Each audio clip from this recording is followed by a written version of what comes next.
At the Olympic Games last year in Paris, France, Quincy Hall from the United States went on to win the gold medal in the 400-meter dash in what was seen as one of the performances of the games, where he came out from, fifth place coming off the curve, all the way up to the gold medal position, winning it in 43.40 seconds. Now, Quincy Hall has yet to open up his 2025 season, though he is signed as a racer as part of Grand Slam track, so we're looking forward to seeing him in Miami. But I think that Quincy Hall is just one athlete that's part of this large kind of ecosystem of 400-meter runners in the United States that are kind of looking to have a resurgence as we're entering into 2025, where a lot of guys are really wanting to put their foot down and say, hey, we can not only make a team to the World Championships this year, but we can also potentially get on the podium and challenge the rest of the world for a spot there as well. And I think the past 2 to 3 weeks of the 400 meters has really been a great representation of that depth in the event that the United States has been, bringing to the table. So let's take a look at the 400-meter dash at the Tom Jones Memorial this past weekend, where Christopher Robinson and Jacory Patterson went 1-2, with Christopher Robinson, who's better known as a 400-meter hurdler, actually got the overall win in 44.15 seconds. Massive personal best, taking down his previous best of 45 seconds, which he had set not too long ago, actually at Grand Slam track, where he was competing there as a challenger.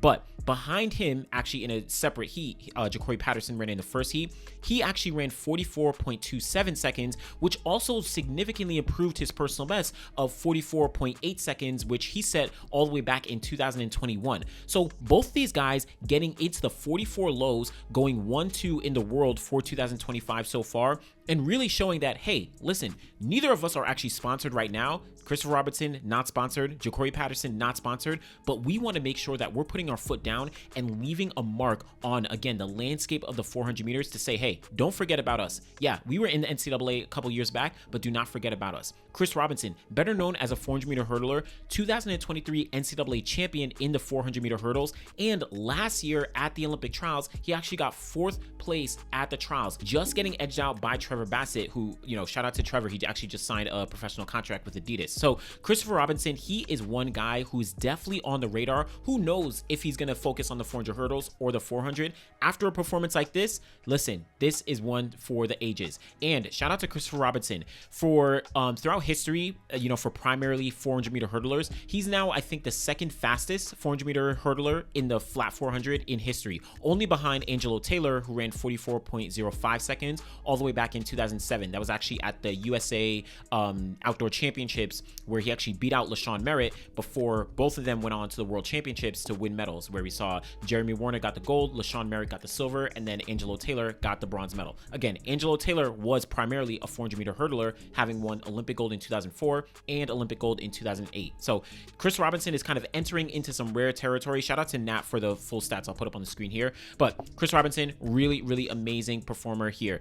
Jacory Patterson, same situation, where he's, not an NCAA champion, but we saw him both at Virginia Tech and then also at Florida, where he was a very consistent athlete across the board. But he hasn't been showing that true form that he, really was capable of, at least displaying in terms of his talent. But indoors in 2025, went to the World Indoor Championships, won a bronze medal in the 400 meters behind Christopher Bailey and behind Brian Faust. So Jacory Patterson really kind of coming into his own. And in my opinion, Jacory Patterson across the board in the 100, 200, and 400, he's kind of an unsung talent, or I don't know, he has like a lot of untapped potential in all three events as an all-around sprinter. But 44.27 on the cusp of that 44-second barrier. Amazing performance for Jacory Patterson. And of course, shout out to Matthew Bowling getting under the 45-second barrier once again. Did it for the first time last year, but we'll see how he does kind of progress. But that's not it. There's tons of other guys in the United States who are really putting their mark down and showing that, listen, we're not here to play. Let's take a look at what we've seen from Bryce Deadmon. Just about a week ago, he managed to run 44.30 seconds, which held as the world lead for not too long, right? For just about a week or so. He ran that on April 12th. 44.30, not too far off his own personal best of 44.22 seconds, which he ran back in 2023. And Bryce Deadmon is a USA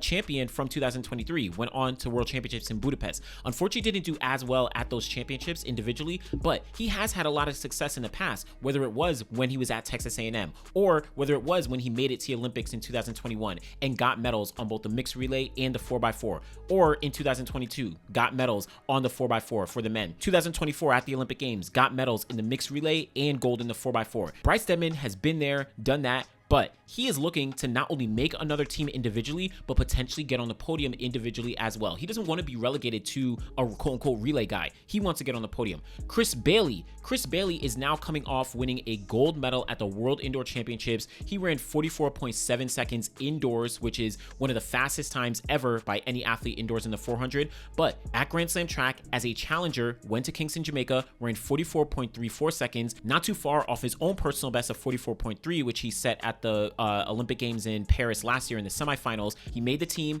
to Paris, finished third place at the Olympic trials, went on to make the final at the Olympic Games as well, went on to run the first leg for the USA's 4x4 that, of course, won gold and ran the second fastest time in history. Chris Bailey has been one of the mainstays, of course, for the relays the past couple years, but looks like he's now coming into his own as an individual threat in the 400 meters. Just signed a new contract with Nike. He's looking good. He's looking ready. He's looking fit. He's going to be a very strong problem as we look to 2025. But a ton of other guys who are also in the mix as well. Just look back to 2024 and you could see that the depth was there. Quincy Hall, 43.40 seconds to win that gold medal at the Paris Olympic Games. Vernon Norwood, another one who unfortunately gets relegated to quote-unquote relay guy, but he has been a mainstay for the United States dating all the way back to 2015 when he was coming out of LSU, where he made multiple teams, over the years individually. Even in 2023, finished in 4th place at the World Championships, actually just behind Quincy Hall, who got the bronze medal.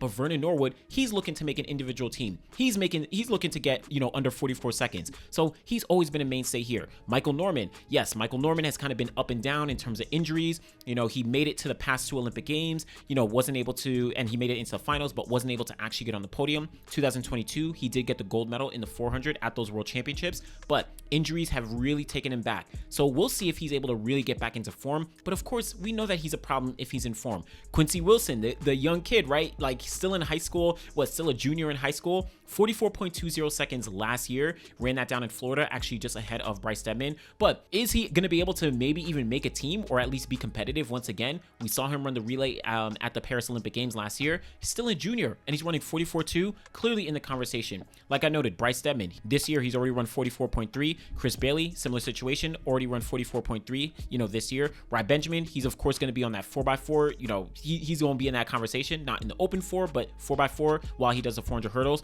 Then you have a ton of other guys between Johnny Blockberger, Judson Lincoln, Caleb McRae, Matthew Bowling, like I just noted, broke 45 seconds last year for the first time. So what am I getting at? All these guys are in the conversation, and the depth in the men's 400 meters for the United States is arguably in one of the best places that it's ever been. Now, we're not seeing a ton of guys break 44 seconds, week after week or, month after month or whatever it may be. We're not seeing that. I don't know if this is the era of, Jeremy Warner and LaShawn Merritt, who were kind of breaking 44 seconds, all the time between 2007 and 2008. Well, LaShawn Merritt did it once in 2007, I think, at the World Championships. Or even the 1990s, where we saw Michael Johnson, Butch Reynolds, Quincy Watts, Steve Lewis, who else? Danny Everett, like all those 400 guys. That was an insane era, right? That was different. But what we are looking at is a bunch of guys making it extremely tough and extremely competitive to make the team to the World Championships this year in Tokyo. Remember, the United States does not have a wild card. Yes, Quincy Hall is the Olympic champion, but he's not the world champion. And the Diamond League final, that's coming after USA championships this year. So you have to make the team or, hedge your bets on becoming Diamond League champion and compete with the rest of the world. I don't know if anyone's going to be able to do that, but we'll see. I think all these guys making it very competitive, and I love to just see, regardless if they're running 43s or not, I just love to see everyone really putting their foot down and saying, hey, I'm still in this conversation. Jacory Patterson, yeah, you haven't been hearing his name for a while. He hasn't been really stepping up, but listen, he's still there. Chris Robinson, who knows if he's actually going to dip into the 400s. Chris Bailey just got a gold medal at the World Indoor Champs, just, won the 400 at Grand Slam track, just got a professional contract. He's definitely looking to make that team again. Vernon Norwood, he's been the mainstay here for, again, a decade at this point, in terms of professionally. He's trying to make another team, trying to get on that podium. The 400 meters is very competitive, and we're going to see how it plays out for the United States. The rest of the world is a whole other discussion where there's so many guys there as well. But let me know what you think about the current, state of the the men's 400-meter dash for the United States. And if you think, you know, some of these guys are really going to maybe dip into the 44s, or who do you think is going to, you know, really be the strong competitors to be able to make Team USA to the World Championships in Tokyo later this year? But let me know what you think. Be sure to like the video, subscribe to the channel. Always appreciate y'all. Thanks for watching.